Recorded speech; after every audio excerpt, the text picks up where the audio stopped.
आज आम्ही उपमुख्यमंत्री माननीय एकनाथजी शिंदे आणि तसेच परिवहन मंत्री प्रतापजी सरनाईक यांना भेटून एक अत्यंत महत्वाचं निवेदन दिलेलं आहे।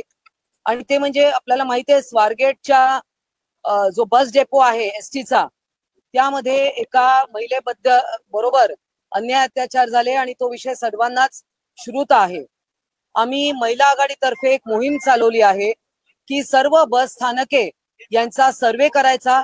जवळजवळ 256 बस डेपो आहेत महाराष्ट्रामध्ये, त्याचा सर्वे करायचा आणि त्यामध्ये महिलांची सुरक्षितता, हिरकणी कक्ष असो, सुरक्षा रक्षक असो, ज्या रेस्टरूम्स आहे आणि जे स्वच्छतागृह आहेत, या सर्वांचा सर्वे करून त्याचा आम्ही एक अहवाल तयार करत आहोत।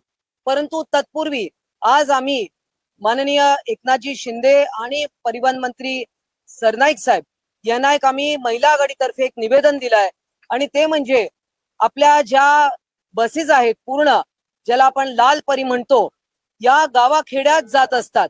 महिलांसाठी आमच्या सरकारने म्हणजे माननीय शिंदे साहेब मुख्यमंत्री असताना महिलांसाठी तिकिटामध्ये सूट देण्यात आली 50% आणि त्यामुळे जास्तीत जास्त महिला प्रवास करतायत एसटीनी, मुली देखील शाळा कॉलेजमध्ये जाताना।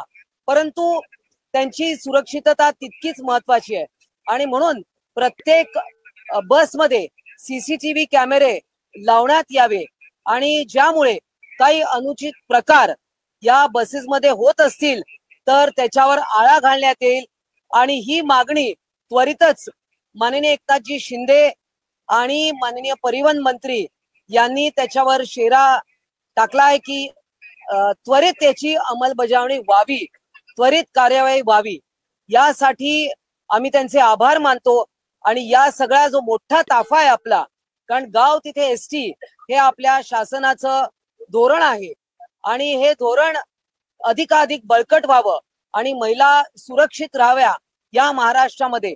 कारण अनेक ठिकाणी असे काही विषय आहेत की तिकडे महिलांना असुरक्षित वाटतं, परंतु म्हणूनच महिला आघाडीतर्फे आम्ही हे विशेष अभियान सुरू केलेलं आहे आणि प्रत्येक बसमध्ये सीसीटीव्ही कॅमेरे लावावेत, जेणेकरून काही अनुचित प्रकार घडले तर त्याच्यावर लगेच आळा घालता येईल, आरोपीला लवकरात लवकर पकडण्यामध्ये मदत होईल।